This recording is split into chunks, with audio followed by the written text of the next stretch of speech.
ঠিক সামনে একটা টিম ফাইটে আছে, টিম এফএক্স এর টিম এখানে ফাইটে ইনভলভ। আর এই রাহাতের টিমের একজনকে নক করে কিল কনফার্ম করে ফেলেছে। ও শিট, কাটানাকে আমি ভেবেছিলাম যে এক্সইএস এরা হয়তো ম্যাচটা বুয়া করবে, তবে ওরা পজিশনটাও ধরতে পেরেছে কিনা জানি না। তো এখানে আরপিইউ এর সাথে ফাইট হবে, আমি যেটা ভেবেছিলাম সেটা একদমই ভুল ছিল। তবে এসসি আর এসসির উইনার হবে, যেটা একদম, কারণ এদের ম্যান পাওয়ার একদম তিনটা। সাকিব উনি এসে একজনকে নক করে ফেলেছে। Shakib on fire. সাকিবকে আরো একটাকে নক করতে পারবে কিনা, তিনি তার টিমমেটকে রিভাইভ দিবে। ও সাকিব উনি রিভাইভ দিয়ে দিয়েছে ওনার টিমমেটকে।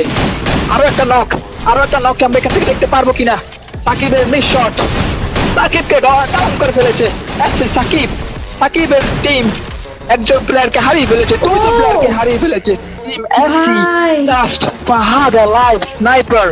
ও নো, তাদের একটা কিন্তু ভালো পজিশন ছিল, বাট তাদের মিস্টেক হচ্ছে তারা স্নাইপারের পজিশন ছেড়ে ভিতরে গিয়ে সিঙ্গেলে ফাইট নিয়েছে, যার কারণে তাদের এই সময় তাদের তিনটা মেম্বারকে তারা হারিয়ে ফেলেছে। আপু স্টিল তাদের সামনে কিন্তু আরপিইউর দুইটা প্লেয়ার এখনো লাইভ। আরপিইউ ভালো একটা পজিশন, তাদের ফাইটে ইনভলভ। ও মাই গড, অসাধারণ জীবনের থেকে আমরা যেভাবে ডমিনেশন গেম প্লে দেখছি আপু, অসাধারণ। 7টা কিল ওনার টিম উনি উপহার দিয়েছে, তার সাথে বলা বাহুল্য। ইয়েস গাইস, আমি কি ভাবছিলাম যে এসসিটা অনেক স্ট্রং ছিল। এসি ফাহাদের থেকে ফাহাদ একজনকে নক করবে। এসি ফাহাদ কি পারবে এখান থেকে ম্যাচটা বের করতে? এসি ফাহাদ টাইপের তাণ্ডব চালিয়ে যাচ্ছে।